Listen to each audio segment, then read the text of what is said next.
अगर आप बिगिनर हो एंड आपको स्टॉक्स में ही इन्वेस्ट करना है, उसका अगर आपको बेनिफिट्स उठाना है तो सिंपली यू कैन इन्वेस्ट। अभी देखते हैं कि टोटल मार्केट कितना नीचे आया है। यस, तो फाइनली अभी हम लोग कंक्लूजन पे आते हैं, म्यूचुअल फंड सही है या फिर डायरेक्ट स्टॉक्स में इन्वेस्ट करना सही है। Welcome to filtered finance. स्वागत है आपका दोस्तों एक नए टॉपिक के साथ जिसका नाम है stock versus mutual fund which is better in 2025। आपने देखा होगा मार्केट ऑलमोस्ट 4 to 5 मंथ से डाउन ट्रेंड में चल रहा है, तो ये डाउन ट्रेंड का बेनिफिट उठाना चाहिए या नहीं, ये सही टाइम है या नहीं, अगर इन्वेस्ट करना है म्यूचुअल फंड सही है या फिर डायरेक्ट स्टॉक्स में इन्वेस्टमेंट करना सही रहेगा, ये सभी चीजें हम लोग इन डिटेल देखेंगे नेक्स्ट 5 मिनट्स में, जिसके चलते हम लोग कौन सा सेक्टर कितना डाउन है, कौन से म्यूचुअल फंड्स कितने डाउन है, ओवरऑल निफ्टी या फिर मिड कैप स्मॉल कैप कितना डाउन आ गया है लास्ट 4 to 5 मंथ्स में, तो ये सभी चीजें हम लोग इन डिटेल देखेंगे। So let's begin the show, stocks versus mutual fund which is better in 2025। Yes, तो पहले हम लोग प्रोज एंड कॉन्स यानी कि advantage and disadvantage mutual fund and stocks के बारे में देख लेते हैं। तो स्टार्ट करते हैं एडवांटेज यानी कि pros of mutual fund. First of all, manage by team expert. आपने देखा होगा कि म्यूचुअल फंड में पूल ऑफ फंड रहता है, बहुत सारे इन्वेस्टर्स रहते हैं, उनकी एसआईपी रहती है, लमसम के थ्रू इन्वेस्ट करते हैं, थाउजेंड्स ऑफ करोड़ का फंड रहता है एंड वो टोटल फंड को एक फंड मैनेजर मैनेज करता है।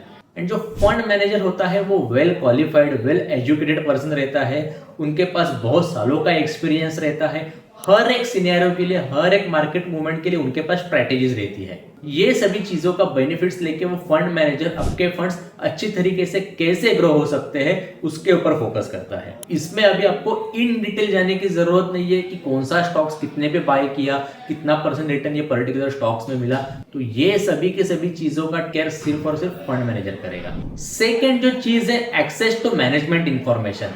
देयर आर पॉसिबिलिटी कि अगर थाउजेंड्स ऑफ करोड़ का फंड एक फंड मैनेजर मैनेज कर रहा है तो उसी के चलते किसी कंपनी के मैनेजमेंट के साथ उनके अच्छे रिलेशन हो या फिर किसी कंपनी को कौन सा प्रोजेक्ट मिल गया, कौन सी डील पास हो गई, तो ये सभी इंफॉर्मेशन फंड मैनेजर को मिल सकती है। थर्ड जो चीज है, provide diversification even with small amount.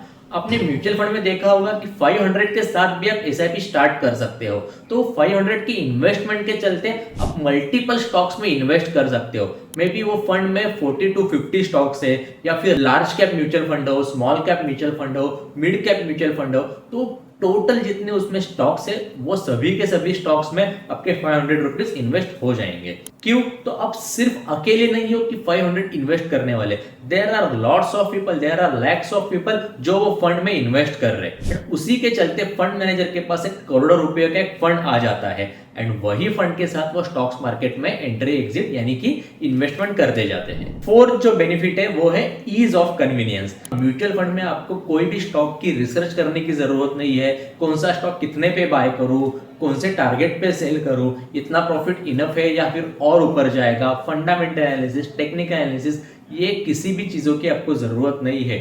सिर्फ म्यूचुअल फंड में आपको फंड सिलेक्ट करना है, उसमें एसआईपी या फिर लमसम आप इन्वेस्ट कर सकते हो। Headache free investment stock market में जिसे आप कह सकते हो। एडवांटेज तो म्यूचुअल फंड के हम लोग ने देख लिया है, वैसे ही अभी डिसएडवांटेज कौन से है वो देखते हैं। फर्स्ट जो डिसएडवांटेज है जो कि ड्रॉबैक है, एक्सेस टू मैनेजमेंट इंफॉर्मेशन में give the wrong picture. Fund manager का कंपनी के साथ अच्छे रिलेशन होने का एक ड्रॉबैक भी है कि नॉट नेसेसरी कि हर टाइम अच्छी चीजें ही फंड मैनेजर के पास पता चले। देयर आर चांसेस कि कोई स्टॉक के बारे में अच्छी चीज पता चली लेकिन आगे जाके वो स्टॉक में डाउनफॉल देखने को मिल सकता है, या फिर पॉसिबिलिटी है कि बुरी चीज को अच्छी न्यूज बता के फंड मैनेजर को पास कर दिया। So there are possibilities of all those things. Second drawback जो है, fund manager might play safe, यानी फंड मैनेजर एक सैलरीड पर्सन है एंड उसी के चलते एवरेज एंड कंसिस्टेंट रिटर्न देने के चक्कर में ग्रोइंग स्टॉक्स की अपॉर्चुनिटी मिस हो सकती है। थर्ड जो ड्रॉबैक है वो है focus on increasing AUM. AUM यानी एसेट अंडर मैनेजमेंट। तो यहाँ पे अच्छा खासा फंड बढ़ाने के चक्कर में फंड मैनेजर ने रिस्क लेके अपने जो इन्वेस्ट किए हुए फंड्स है वो किसी रिस्कियर स्टॉक्स में इन्वेस्ट कर दिए या फिर स्मॉल कैप स्टॉक्स में इन्वेस्ट कर दिए जहां पे बहुत ज्यादा रिस्क है, लेकिन उसी के चलते मार्केट अप ट्रेंड में है तो अच्छे खासे रिटर्न्स भी मिल गए।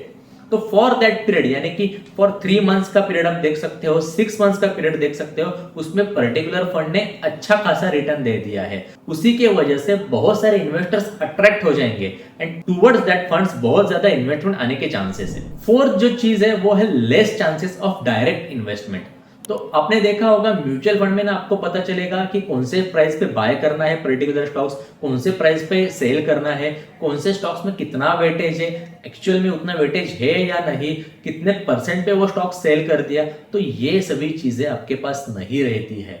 इसी के वजह से कोई एक स्टॉक्स आपको 10 to 15% रिटर्न 2 to 3 मंथ्स में दे सकता है, लेकिन उसी जगह पे म्यूचुअल फंड्स को 10 to 15% रिटर्न देने के लिए ऑलमोस्ट 5 to 6 मंथ्स लग सकते हैं। म्यूचुअल फंड के एडवांटेज एंड डिसएडवांटेज देख लिए, तो अभी देखते हैं कॉन्स यानी कि disadvantage of stock market. First of all, learning stock market is a big time consuming process. यानी आपको अगर स्टॉक मार्केट में इन्वेस्ट करना है तो पहले आपको technical analysis, fundamental analysis, ratio analysis, PNL statement, balance sheet, तो ये सभी चीजें आपको पता करनी होगी।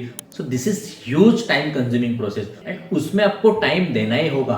कैसे प्राइस फ्लक्चुएशन हो रहे हैं, कौन से न्यूज का इंपैक्ट कैसे आ रहा है पर्टिकुलर स्टॉक्स के ऊपर, तो ये सभी चीजों के लिए आपको on and around 2 to 3 years का एक्सपीरियंस होना ही चाहिए। सेकेंड जो ड्रॉबैक है वो है मोर रिस्क एपिटाइट। अभी मार्केट में इन्वेस्ट करते टाइम आप 40-50 स्टॉक्स में एट ए टाइम इन्वेस्ट तो नहीं करोगे, कौन से गिने चुने 10 to 15 स्टॉक्स में आप इन्वेस्ट करोगे।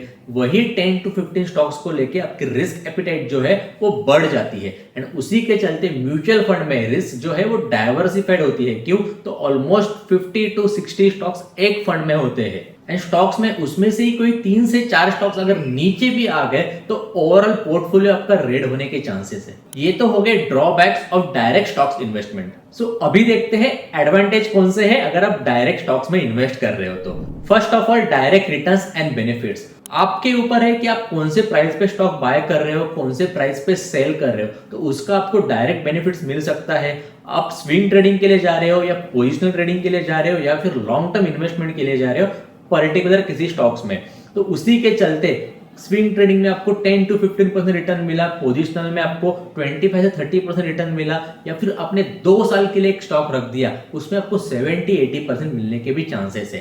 तो वही चीज अगर आपने म्यूचुअल फंड में देखी, so mutual fund will take definitely more than that. यही नहीं तो डिविडेंड्स एंड बोनस शेयर्स के बेनिफिट्स भी आपको इसमें मिलेंगे। एंड सेकेंड जो बेनिफिट है, you can control when to enter and exit. जैसे कि मैंने पहले भी आपको कहा कि टोटली आपके हाथ में है कि कभी एंटर करना है, कभी एग्जिट करना है। लेकिन यस, नॉलेज होना इज मस्ट, क्योंकि विदाउट नॉलेज अगर आप इन्वेस्टमेंट या फिर ट्रेडिंग कर रहे हो तो देयर आर हाई चांसेस कि लॉस हो सकता है। सो अभी तक आप लोगों ने म्यूचुअल फंड एंड स्टॉक्स के इन्वेस्टमेंट के बारे में ड्रॉबैक्स एंड बेनिफिट्स तो देख लिए, तो अभी देखते हैं कि टोटल मार्केट कितना नीचे आया है, टोटल म्यूचुअल फंड्स कितने नीचे आए हैं, मिड कैप कितना डाउन है, स्मॉल कैप, निफ्टी या फिर हर एक सेक्टर का म्यूचुअल फंड कितना डाउन है एंड आपके लिए कौन सा बेटर है। ये आप स्क्रीन पे देख सकते हो, Nifty almost 13% down from September and, जिसी के चलते अच्छी खासी अपॉर्चुनिटी बन जाती है ये सभी स्टॉक्स में। जो आप स्क्रीन पे देख पा रहे हो ये टोटल निफ्टी के स्टॉक्स है।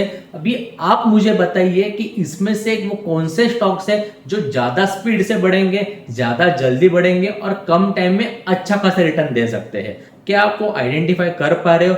इसका जवाब अगर आप खुद दे सकते हो तभी आप डायरेक्ट इन्वेस्टमेंट कर सकते हो स्टॉक्स में। वैसे ही आप मिड कैप देख सकते हो कि ऑलमोस्ट 20% डाउन है सितंबर एंड से ही। Same like that small cap भी आप देख सकते हो ऑलमोस्ट 23% डाउन है। तो अभी उसमें कौन से स्टॉक्स आते हैं वो देखते हैं।